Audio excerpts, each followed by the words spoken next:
host for the session today. I'd like to welcome each and every one of you to the presentation this afternoon, and we want to get right into it, so let's get started. We are recording the session, and a link to the recording and to the slides will be sent to all registrants.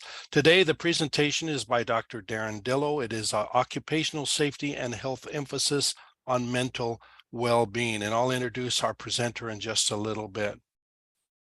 Let's see if I get, I think I'm having trouble here with my mouse. Darin, don't, for some reason, I can't control it here. Okay, thank you very much. Zoom is a wonderful beast, but sometimes it does not quite work the way we want it to. Here's the agenda that we're going to be following today. Just a little bit about Capital, then session pointers or housekeeping. About the presenter, I'll introduce the presenter, then we'll go right into the presentation. We'll have plenty of time for questions and answers at the end of the presentation, and we'll do that via text chat. Then I'll talk about our webinar scheduled for next month, and also how to get a link to the recording slides and a certificate of participation. All right. I just noticed that somebody had set the transcript to English. Thank you for doing that. Capital. A lot of you are familiar with Capital because of you're already involved with us, either as a faculty or a staff member or an alum. Every once in a while, we get someone who is brand new to the organization, so I always like to cover a little bit about us. We've been established for a long time. We were founded in 1927 in Washington, D.C., and we're the only private university in the state of Maryland, and need I say, one of the few in the entire country that is STEM related, that is specifically dedicated to engineering, to cybersecurity, to computer sciences, and the management of technology and the management of technical people. We're nonprofit, private, and accredited, and each of these are potent and important words, but I want to focus in on the accreditation part of it. A lot of times when we have viewers from overseas or even from the United States, they may not be familiar with how accreditation works in the United States, but it's very important. Accrediting bodies are the ones who determine whether you are a solid, viable organization doing what you're supposed to be doing. In the United States, the highest level of accreditation which can be achieved by any university is regional accreditation. The United States is broken into 6 regions, and each of these regions control the universities within that region. We're in the Middle States region, Middle States Commission on Higher Education, and we are fully accredited by them to offer the degrees that we offer. We're also authorized by the state of Maryland, where we're located. We're located in the state of Maryland, roughly between Baltimore and Washington, D.C., and we're authorized to confer degrees all the way from the associate or 2-year degrees right up to a variety of doctoral degrees. Here are some housekeeping just to keep us all in order. We'll answer questions at the conclusion of the presentation, but you can actually type them in at any time into the text chat. We'll be monitoring those, and we'll answer absolutely as many as we can. Typically, we're able to answer virtually every question in the 60 minutes that we are together. If we're not, we'll record the question and get an answer to you later. Microphones and webcams are not being activated for the participants, so that the way you'll need to communicate is via the text chat. And as I mentioned before, we're going to send a link to the recording, and to the slides will be sent to all registrants. We also offer for this webinar, as we do for all CapTech webinars, a participation certificate of 1 CEU, and that's available upon request for both the live session and on-demand viewers. And we do have quite a few on-demand viewers that join us in time shifting from around the world. So I'll talk more about that, how to get the certificate, right at the end of the session. With that, I want to get right into the presentation, the Occupational Safety and Health Emphasis on Mental Well-Being. Our presenter today is Dr. Darin Dillow, and let me read a little bit about him. Darin Dillow is Professor of Practice and the Safety Program Director for Capital Technology, as well as a board member for the Center for Academic Safety Excellence, or CASE, at Capital. Over his 20-plus year career, he has served in several roles, including Safety Director, Director of Operations, University Professor, and CEO. and that includes he's currently the CEO of Sword Performance in Lexington, Kentucky. He holds a Bachelor of Science degree in Occupational Safety and Health from Eastern Kentucky University, an MBA from Midway University, also located in Kentucky, and Black Belt in Lean Six Sigma from Villanova University.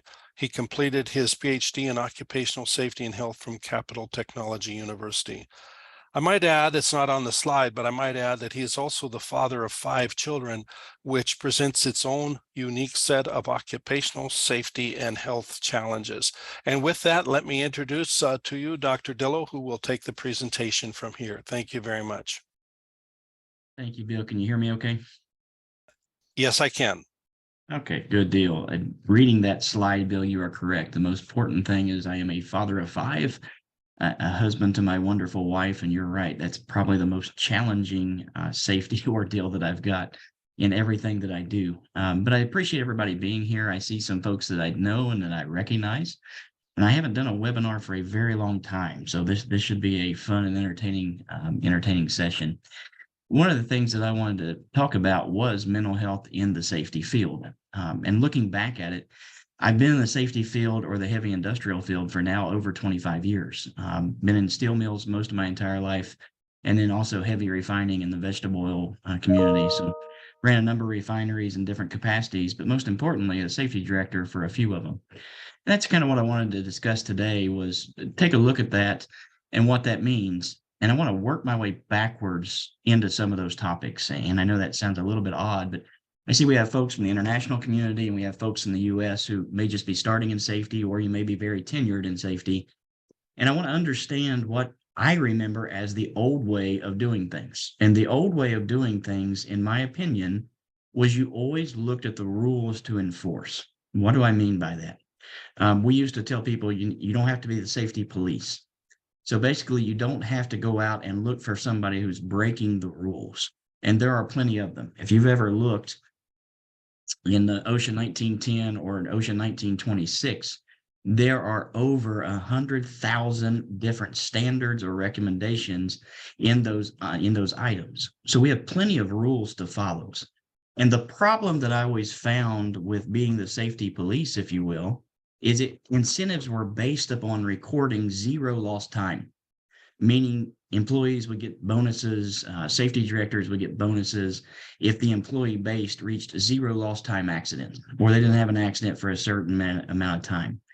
And that's fine. And I remember the incentive programs, but in my opinion, it tends to create more of a hostile or tense environment. So everybody's always watching out. You're trying the catch me if you can type attitude. And that does nothing more than add stress to workers if they are caught breaking a rule, per se. And the easiest one always to find would be safety glasses, hard hats, steel-toed shoes, things of those nature. And we may have lost along the way the true sense of what safety is all about. And that's what I want to talk about today, is not necessarily the old way, but I think we need to understand what that means. There was also bonuses given out and extra activities, lunches, organizational events for, breaking those safety records. If you had 0 lost time based upon last year, and then you broke that record again this year, that often leads to peer pressure. And what do I mean by that? If you have employees that are breaking a safety rule, sometimes that's not reported, or other employees put pressure on them not to report those things. So I think that goes back to understanding some of the old ways that we used to do things in the safety environment. And we also have to understand we are absolutely rule breakers from the start. When we are born as kids, we're inherently rule breakers. What I'm talking about is when we were kids, it was sometimes we broke rules on purpose. Other times we just plain forgot. Let me give you an example. If somebody told you as a child, don't touch that stove, it's hot, our normal reaction would be to wait for somebody to turn around and see if the stove was really hot. Now, some of us did that where we were a little mischievous more than others. Others didn't. But we also had rules as we grew up. We had grade school rules. Stand in a straight line. No talking when you're in line. Don't chew gum, things of that nature. And I could go on and on about remembering some of those rules. But if I'm honest, I was a talker, obviously, and I broke those rules just because either I wanted to talk or I simply forgot. And I got out of those grade school rules. When you got older, the rules continued. They got a little more strict the older you got. You had curfew. If you were going out on a date or you were out with your friends or whatever, you had curfew that sometimes would be 10 or 11 o'clock. And we pushed those boundaries because we wanted to stay out and we wanted to have fun. We had chores as teenagers that we had to do, take out the trash, wash the dishes. That's how we were taught at a young age how to follow the rules. But the problem was there was a lot of times we broke those rules, if we're honest. You had job rules on your first job, and I put eggs on top because I was a bag boy at a grocery store. I can remember customers coming in, and our main goal was not to crush the eggs by putting them on the bottom of the bag. I forgot this a number of times, but we're rule breakers from the time that we start as children all the way through teenage years. So it's inherent that sometimes we're going to break rules, even in the job, whether it's on purpose or whether we forget. So that's how safety is set up, is to try to remember those rules. And OSHA has been in place since 1972. Those rules have been created because accidents have occurred. We have confined space permitting now because somebody, unfortunately, has lost their life in a confined space. We have fall protection because people have fallen. And a lot of those are generated because accidents have happened somewhere along the way. So why those rules are in place. And I am by no means saying that the rules are bad. I'm just saying we shouldn't have that catch me if you can type attitude. And as safety folks, as safety professionals, directors, whatever we may be, we shouldn't just be looking for people who are breaking the rules, but we should also be looking to encourage people to do right. And we have rules off the job, by the way. If you drive, you have rules. What are all the lights put in place for? Because somebody has ran through that intersection. There's been an accident that's occurred. Fire codes, electrical codes, building codes. I can spout rules all day long. And the problem is we have so many of them that at times it gets a bit overwhelming.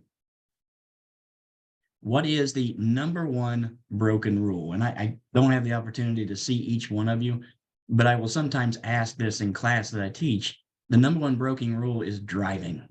All of us drove somewhere more than likely today or yesterday. And the number one rule, especially here in the US, is speeding. That is the number one broken rule over time. But if I asked most of you on this webinar, how many of you broke it within the last 24 hours, I can almost guess at least 8 out of 10 of you probably would say me. Why do we break that driving rule? Well, it saves us time a lot of times. We're trying to get somewhere faster. There's a lot of times that we just forget. We like to go fast. We don't want to follow somebody. And you do all those, and there's always the 5-limit rule. If you know the speed limit is 65 miles an hour, more than likely you're pushing the envelope to go 70. Why? Because you know the police won't pull you over for 5 miles over sometimes. But my question is, what happens when you pass a police officer who may be sitting in the median? There's a couple of things that will take place. Even if you're not speeding, you will look in your rearview mirror to see if he's coming to get you, to catch you, if you will. And those are all things because we're so accustomed to sometimes breaking those rules, we want to make sure we don't get caught. Yet, unfortunately, 42% of all deaths happen on the highways. So the number one broken rule is the worst place to break a rule. So we're inherently rule breakers from the time we start until the time we drive. And that's a huge thing. Is it's not folks that are inherently doing it on purpose. It's just that we're all that way. We're all in that same category. So how do we change that? What does that have to do with mental health? What that means is we all know the rules. We all know the rules about fall protection, hard hat, safety glasses. You have policies at your workplace that may be different that you know. But the question is, why don't we follow the rules? Why do they still get broken? Why do accidents continue to happen? And a lot of times what we have to change going forward is we have to do away with the old way of doing things, which is trying to catch rule breakers, but change safety into a value. What do I mean by that? Bill just mentioned that I have 5 children. You will see in a lot of workplaces where folks will post that safety is a priority to the workplace. Unfortunately, priorities change depending on where you're at in your life. When I didn't have children and I wasn't married, my priority was simply to live life, have a good time, enjoy life. I got married. My priority was my wife and myself. And then we started to have children and the priorities changed drastically. You have children that start school, that start college. You're starting to think about how to pay for weddings. So your priorities change depending on where you're at in your life. But values never do. If you value safety, then it becomes a different set of circumstances. You begin to look at the employees as a person rather than a rule breaker. And I hope that makes sense, because if you're just prioritizing safety as a rule, it's not capturing a holistic approach. You're not understanding about the person's mental well-being, if you will. You're just simply looking for one rule at a time to be broken. We have to change that safety culture from a priority to a value. Values hardly change. If you think about your values in your life, there are a few. Family are a value. Faith are a value. Security is a value. Freedom is a value. Those things very rarely change in our mindset. And that's where we have to change safety. We have to look at the culture as a value and not a priority. So when you begin to do that, why does adding value change our mindset? When you look at safety as a value, we tend to focus more on the people than just the rules. You need to understand that the people you work with, and even the people you may work for, all have a life, something besides work. You have no idea how they come into the workplace. They may be going through things that we can never imagine. What I will say is everybody, even on this call or on this webinar, is going through something in your life that others may not know about. So when we begin to look at safety as a value, we focus more on the people than we do the rules. Focusing on those people allows us an opportunity to understand the entire circumstance. You've been in cultures before where it is very stressful. When people don't follow the rules, people are terminated. That creates a stressful environment when may need to sit down and have a conversation. When is the last time we've sat down and had a conversation with an employee, with a coworker, and just ask, how are you doing? Not to understand about work, but understand about their entire life. How are they doing at home? How are they doing with family? You know, I didn't remember that Bill remembered I had 5 children. So it's good to know that we remember things about each other and that we can bring those up and help each other along. And that's where mental well-being starts to come into place. Everybody is dealing with something. Managing stress at home is hard enough. When you leave work, there are times when you go home and home is harder than what work is. So it's understanding that we look at adding the stress of the job will often push people past their boundaries. And you're correct. This change from priority to value, it's connected with the increasing complexity in society in general. And that's what I'm talking about. We have so much stuff thrown at us from every direction coming and going, whether it's from society, whether it's from politics, whether it's home, whatever the case may be, there is plenty of stress. How can we deal with that at work? Sometimes we see our work family more than we do our home family. So how do we change those boundaries? Hounding employees about rules, that adds stress to the worker and also the people who are trying to enforce those rules.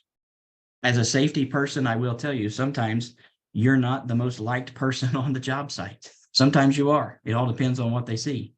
So it's stressful not only on the employee, but also on that person who's trying to enforce the rules. So we need to get to know our employees like we do our own family.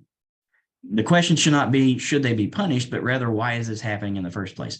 Why do accidents occur if we know the rules? They occur because our mind is probably somewhere else.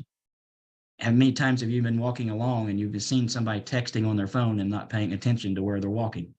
Or they walk into a door or they walk into a sign because their attention is somewhere else. That happens at work 90% of the time. Your attention is on everything else except for the duties and the tasks at hand.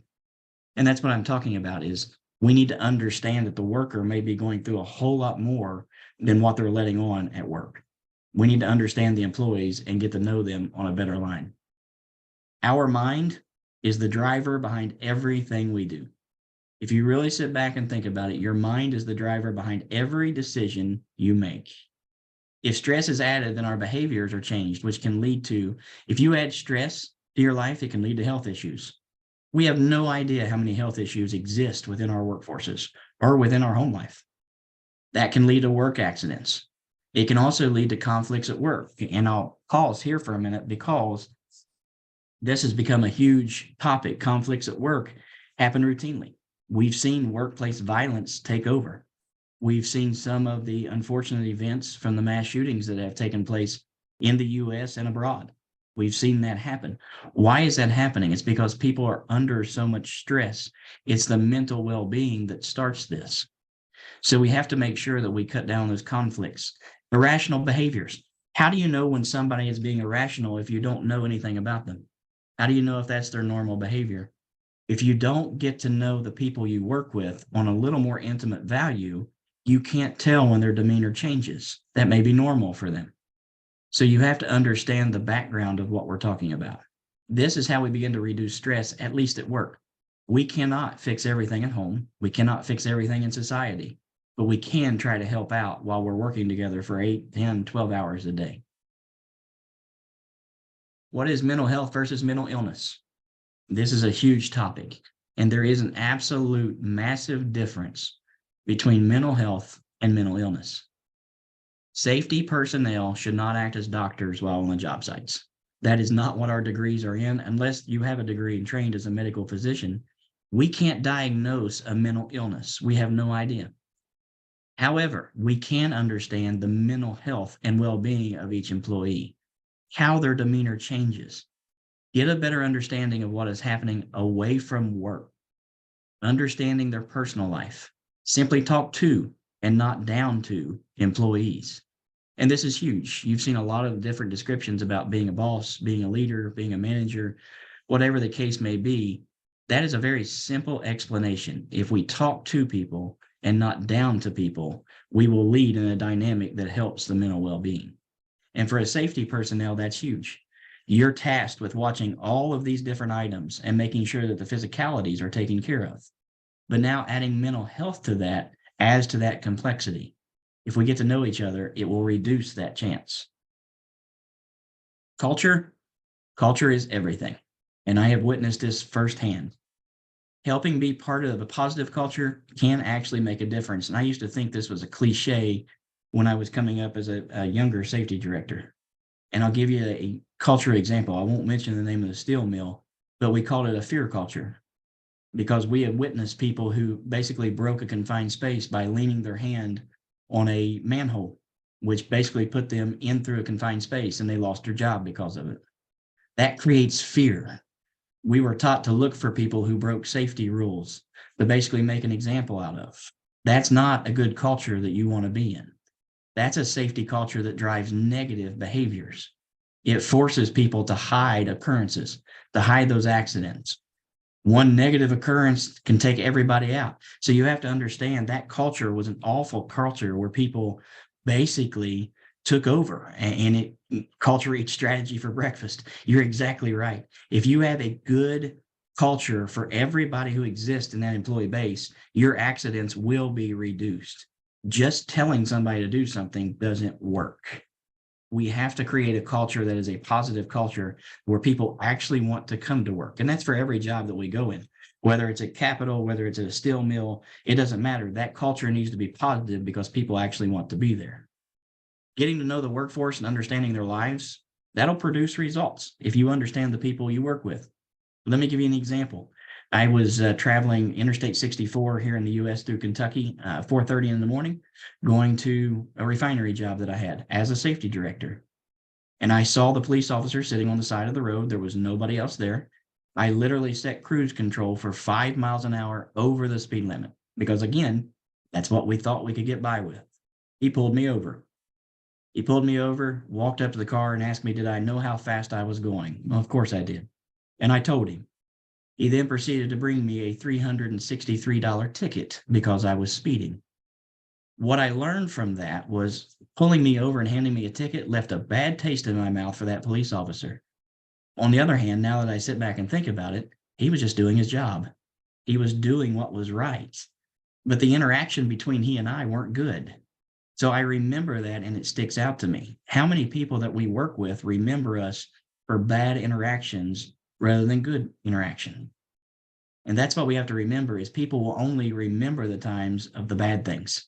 Very rarely do they remember the good times. We have to create more positive environments for people to remember. And that's a huge, huge spot. Here is one of the, and Bill, I know this is quick, but here's one of the final slides that I will bring forth. Safety must still triumph. I know there's a lot of things in our society where it seems everything is out of whack.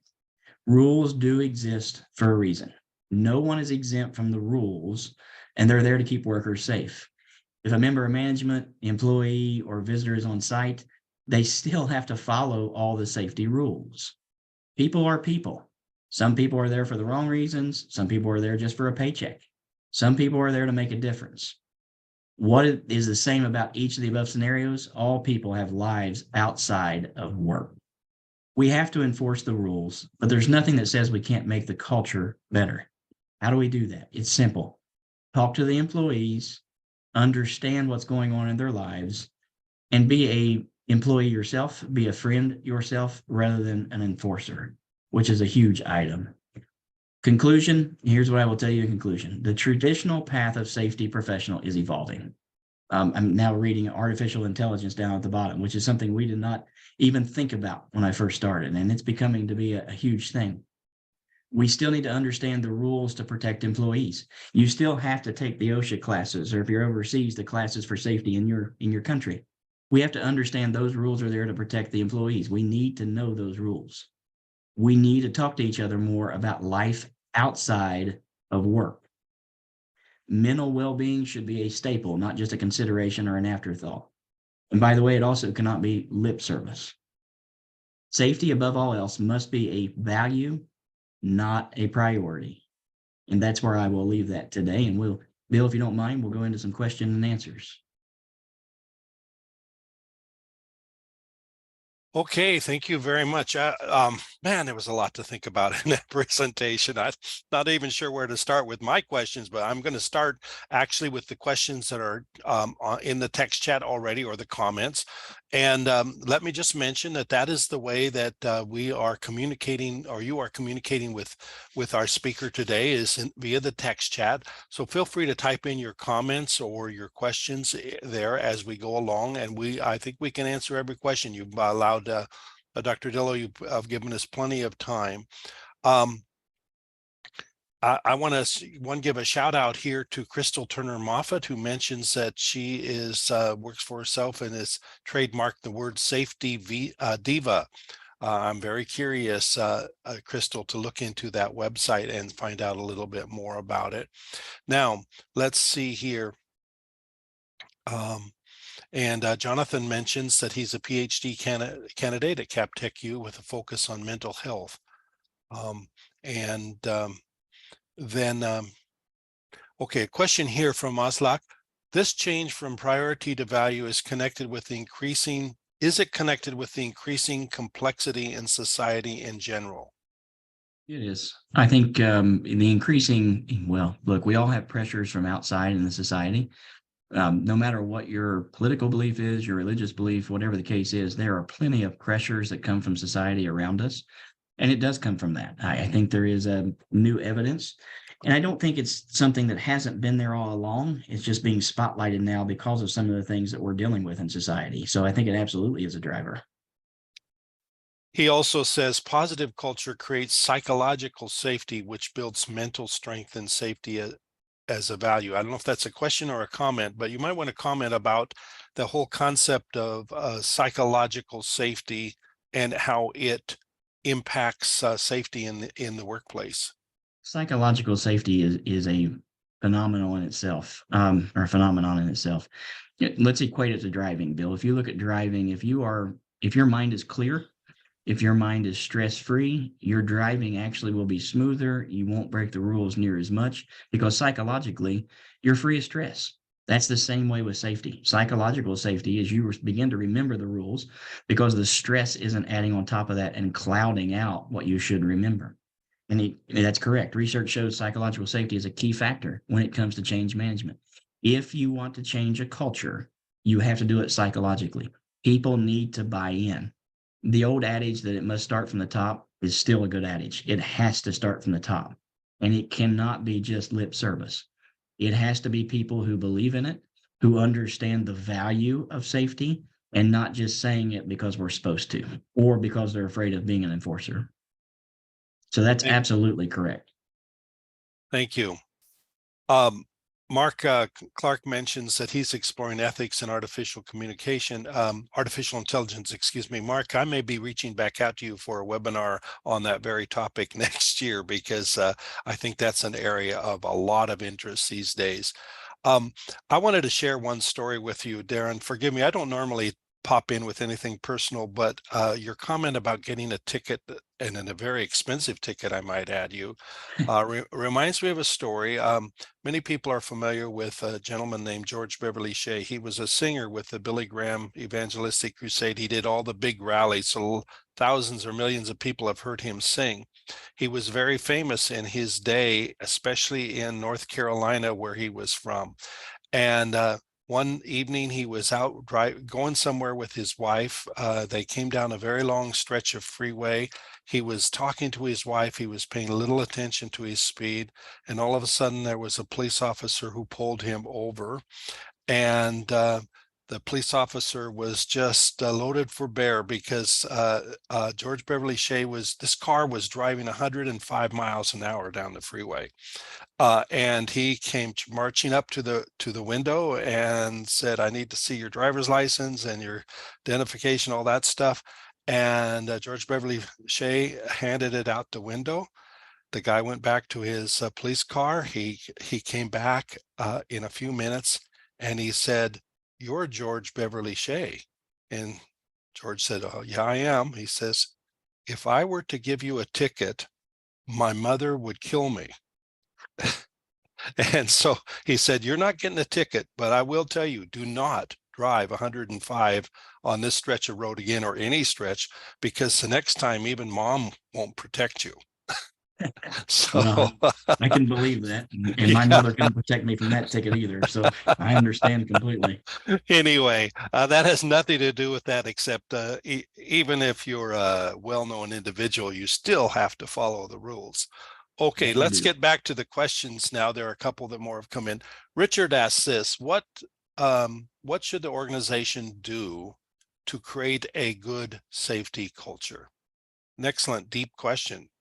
It is. And I think, a number of years, I've seen a couple of different aspects or ways to get buy-in from employees to create that culture. It can't be done by one individual. It just can't. A lot of people have safety committees that they set up for employee buy-in. But I think the biggest thing to do is let the employees have a voice. It shouldn't be just one person spouting out rules and saying, this is the way we do this. And I'll give you an example. Sometimes we create problems by trying to enforce more rules. What do I mean by that? There's a couple of things in safety. One, engineering controls should be the first way that we go in reducing accidents. And the hierarchy tells you that. Second is PPE, which is personal protective equipment. But the problem with PPE, sometimes we add so much PPE, it creates work hazards. And I've seen that happen in the steel mill. We put somebody in silver suits, in fire retardant clothing, in metatarsal shoes, and the person couldn't hardly breathe to do their job. So we created a problem, and they were telling us this all along, and we simply didn't listen. So I think you have to get buy-in from the employees, and you have to allow each employee to have a voice before making a change. We have to remember, we're not the ones running the equipment. We're not the ones on the floor a lot of times. We need to listen to the experts that are. And just because they have the title of employee doesn't mean they aren't extremely intelligent when it comes to operating their position. Thank you. That's a great answer. Audra just mentions that she has a lot of specialization or information on biofeedback technology, and how that can treat mental health. When and that reminds me of a question. When someone is obviously struggling with a mental health issue, I mean, you don't have to be a doctor to see that they're just not performing up to snuff. What should not necessarily the management do, but the coworkers are the ones that are living right around us. I'm reminded of an instance where one of my colleagues went through a very bitter divorce, and it actually destroyed him mentally and emotionally. And he became virtually a basket case for a long period of time, and ended up losing his job as a result of his inability completely to do the job. I stood there as his colleague and his friend, So how can I help this guy to get back on the straight and narrow? I can't patch up his divorce. That's not what I'm talking about. But what can I do to make him still effective in the workplace? And that's a worst case scenario. But a lot of times it's not so bad, and efforts could be making that would help bring someone around a little bit. Yeah, it's a fine line, and that's a little bit what Crystal's asking as well. And Crystal, hi, how are you? Crystal and I have known each other for a little while now, and she's asking, how do safety professionals take into account total worker health without crossing the barriers? There's a fine line between being intrusive and being a help. And Crystal and Bill both, I think the easiest way to do that is to listen. A lot of times, if somebody's struggling at home, they will talk more than we have to talk. And my mom used to tell me God gave you two ears and one mouth for a reason. And I think we have to listen more than we do that. It gets a little, and Crystal, you're right. We live 8 hours at work. How do we do that without being intrusive? If somebody wants to discuss something, sometimes a simple question, hey, how you doing? We'll open a door, or asking, how's the kids? Just an offhanded comment that will take into that. We can't pry. And Crystal, I think that's what you're alluding to. We can't pry into those personal lines, but we sure can get close to ask. And I think that's how we have to do that, is ask and leave the door open. You can't pry, you can't push your way through the door, but you sure can leave your door open for them to talk to. Thank you. I want to open the floor one more time for questions. And if you have any question or comment, I've appreciated the comments and questions that we've had. And if you have any additional ones, this is the time to do it. If not, we will go ahead and wrap up the session. Any last final call for questions? Let me move on then. And again, if you do have a question, I'll loop back and pick it back up again. But let me proceed. Next month, we will have a new webinar with Dr. Joshua Sinai. Let me just mention, Dr. Sinai is one of the world's foremost experts on counterterrorism. And in a sense, this is a little bit of a segue from this session to that, a little bit, because he'll be applying an enterprise security risk management framework to assess risks in global security. That's a very long title, but basically he's going to be talking about how you analyze risk that in the enterprise. And sounds like someone wants to come into my office. I have a cat that is eager to meet me, apparently. But anyway, that's on April 20th. I look forward to that. The registration is open right now. We have webinars planned for May and June, but this is the one we're focusing on. To register for the webinar or view it on demand, you can go to this website. I want to also mention that every month we have a master's and doctoral virtual information session. This is not, we don't use the webinars for commercials, but we do want to mention that many times we find webinar participants are also looking at an advanced degree from us. The master's degree information session was just last night, and there'll be another one next month in April, but the doctoral one is this coming Sunday. If you are interested in that, just simply give us a call or email us, and we'll be happy to supply the information to you. Now, as we approach the end of the, I see there's a question. Before I go on, let me get this. Dave says, enforcing cybersecurity rules can be a major mental health issue. Your views? And Dave, that's a dangerous question, because that is something that's coming up more and more in our society that we live in, and especially more access that we have to personal phones, internet, so forth. So cybersecurity becomes a problem.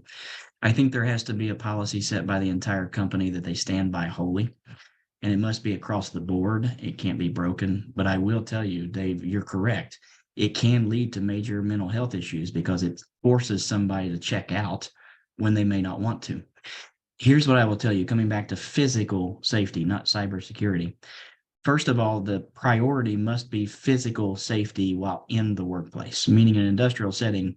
If we're worried about cybersecurity, then we're probably ignoring some of the physical things that have to take place first. So I think that's first and foremost. But Dave, I don't have a good answer for you. I will tell you straight up front. My view is that the company should have a holistic policy across the board. That basically tells everybody, hey, this is what we're enforcing, and it can't be laxed. And it has to be announced before the employee ever comes to work. So I think you have to set boundaries before they get there. You have to enforce the boundaries while they're there, and it has to be consistent across the board. And I'm not sure if that's an answer you're looking for, but that's my take on it. That's my opinion. Thank you. Thank you, Doctor. Let me just wrap up here. I think that we've had the final questions. A copy of the slides and a link to the recording will be sent to everybody who registered for this session. We do often have very many people who time shift and watch this later. I want to reassure you that if you want to have a certificate of completion, that you can get one, whether you view the live session as you've done today or whether you view it on demand. You just simply reply to the email when I send that out to you. And with that, I think we are drawing to a conclusion. It concludes the webinar today. And watch for that follow-up email. And I hope that you'll join us next month. I'd like to thank our presenter, Dr. Darin Dillow, for a marvelous job today. It's been really an intriguing and interesting session for me personally, and I think everybody from the comments have enjoyed it as well. So thank you very much. And with that, we will conclude, and I wish you well, and you have a great rest of the day. Thank you so much, and goodbye.